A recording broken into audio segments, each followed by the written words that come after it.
पन्ना के जंगल में टुनटुन चिड़िया अपने पति और 3 बच्चों के साथ रहती थी। टुनटुन अपने जंगल में सभी पक्षियों की मदद किया करती थी। एक दिन जब वह कपड़े सुखा रही थी तो उसने देखा कि टुनटुन का पति एक पेड़ पर उदास बैठा था। वह कुछ सोच रहा था। तभी टुनटुन कहती है, अरे क्या हो गया है, क्यों उदास बैठे हो? मैं सोच रहा था कि इस जमाने में कोई भी किसी की मदद नहीं करता और तुम हो कि अपना भोजन तक दूसरों को बांट देती हो। तुम्हें पता है कुछ ही दिनों में बारिश शुरू हो जाएगी, फिर भोजन मिलना कठिन हो जाएगा। अगर तुम इसी तरह दूसरों को भोजन बांटती रही तो तुम बच्चों को क्या खिलाओगी? आप भी कैसी बात कहते हैं जी। अगर हम दूसरों की मदद करेंगे तो वो भी हमारे बुरे समय आने पर हमारी मदद करेंगे। समय गुजरने लगता है और जंगल के सभी पक्षी टुनटुन की भोलेपन का फायदा उठाते रहते हैं और एक दिन बारिश का मौसम शुरू हो जाता है। टुनटुन के घर रखा हुआ सारा भोजन खत्म हो जाता है। टुनटुन के बच्चे भी भूखे थे। टुनटुन चिड़िया गीता चिड़िया के घर जाती है। दरवाजा खोलो गीता बहन, मेरे बच्चे भूखे हैं, मुझे कुछ भोजन दे दो। मैं अपने बच्चों का भोजन तुम्हें दे दूं और अपने बच्चों को भूखा मार डालूं? नहीं, मैं तुम्हें भोजन नहीं दे सकती, तुम कहीं और जाओ। मेरे बच्चे भूखे हैं, मुझे कुछ भोजन दे दो। मैंने आपको कई बार भोजन दिया है। मैं तेरे जैसी मूर्ख नहीं हूँ जो अपना भोजन तुझे दे दूँ। टुनटुन वहाँ से चली आती है। घर जाती है तो बच्चे कहते हैं, माँ भोजन लेकर आई हो ना? कहाँ है भोजन? मुझे बहुत जोर से भूख लगी है। कल से तुमने मुझे कुछ भी खाने को नहीं दिया है। बच्चों, किसी ने मेरी मदद नहीं की। आप सही कहते थे जी, मैं ही आपकी बात को नहीं मानी और सारा भोजन दूसरे पक्षियों को बांट दिया। मुझे अपने बच्चों की भूख नहीं देखी जा रही है, गलती मेरी ही है। सुनो जी, आप एक काम करो, तुम मुझे मार डालो और मेरा मांस पकाकर खुद भी खा लेना और बच्चों को भी खिला देना। यह तुम कैसी बात कर रही हो टुनटुन? तुम्हारे नहीं रहने पर बच्चों को कौन संभालेगा? ऐसा करो, तुम मुझे मार डालो, मेरा मांस तुमसे बड़ा है। नहीं जी, ऐसी बात मत करिए। अगर तुम नहीं रहोगे तो हमारा क्या होगा? ना तुम मरो और ना मैं मरती हूँ।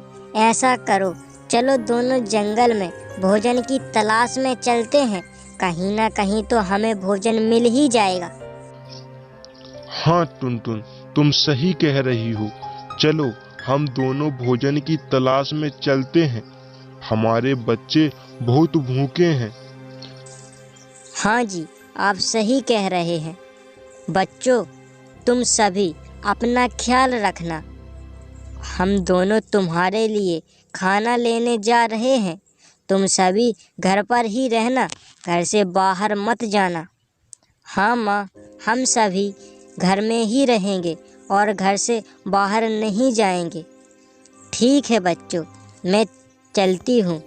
टुनटुन और उसका पति दोनों ही जंगल में भोजन की तलाश में निकल जाते हैं। दोनों इधर उधर भटकने लगते हैं, लेकिन उन्हें कहीं भी भोजन नहीं मिलता। तभी वह दोनों एक पेड़ की डाल पर बैठ जाते हैं और टुनटुन कहने लगती है, हे भगवान, मैं क्या करूं? मेरे बच्चे बहुत ही भूखे हैं, लेकिन मुझे एक भी भोजन का दाना नहीं मिला। अब मैं क्या करूं? तभी वह दोनों आगे बढ़ जाते हैं, लेकिन उन्हें कहीं भी खाने का एक भी दाना नहीं मिलता है। कुछ दूर तक वह जाकर देखते हैं। देखते ही देखते वह अपने जंगल से निकलकर दूसरे पास वाले जंगल में पहुंच जाते हैं। तभी वह दोनों देखते हैं कि एक जगह पर कालू कौवा घायल पड़ा हुआ था। टुनटुन उससे देखकर कालू के पास पहुंच जाती है और कहती है, अरे कालू भाई, क्या हुआ? तुम्हारी ये हालत कैसे हुई है? टुनटुन बहन, मैं जंगल में घूम रहा था, लेकिन तभी जंगल में बहुत तेज आंधी चलने लगती है और मैं उस आंधी में बहकर एक पेड़ से टकरा जाता हूँ और घायल हो जाता हूँ। तुम मुझे मेरे घर तक छोड़ दोगी क्या? हाँ कालू भाई, बिल्कुल, चलो।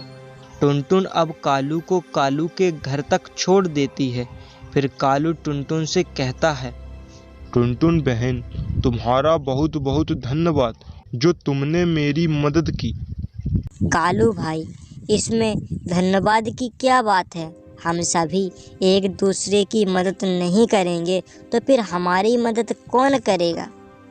तुम ठीक कह रही हो टुनटुन, लेकिन तुम हमारे जंगल में क्या कर रही हो और तुम यहाँ क्यों भटक रही हो? अरे कालू भाई, मैंने अपने जंगल के सभी पक्षियों की मदद की, लेकिन मेरा खाना खत्म हो जाने के कारण मेरी मदद किसी ने भी नहीं की और मेरे बच्चे 2 दिन से भूखे हैं।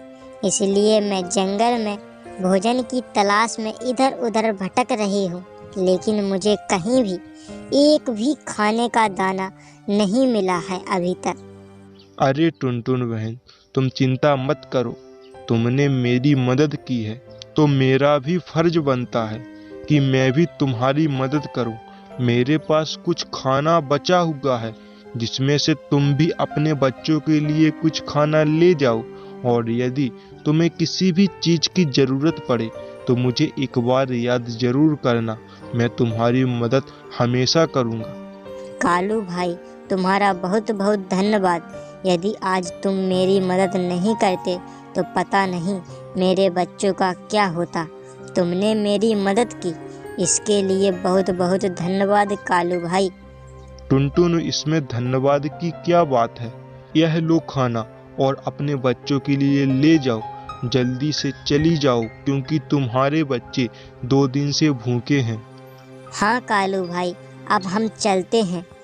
अब टुनटुन खाना लेकर अपने घर पहुंच जाती है और अपने बच्चों को खाना खिला देती है और उसके बच्चे खाना खाकर सो जाते हैं और टुनटुन सोचने लगती है, आज से मैं अपने और अपने बच्चों की ही देखभाल करूंगी। उसके बाद जितना हो सकता है उतना ही दूसरों की मदद करूंगी, क्योंकि बुरे समय में हम किसी की मदद कर देते हैं, लेकिन हमारे बुरे समय में कोई भी हमारी मदद नहीं करता है। और चिड़िया बहुत कुछ सीख जाती है।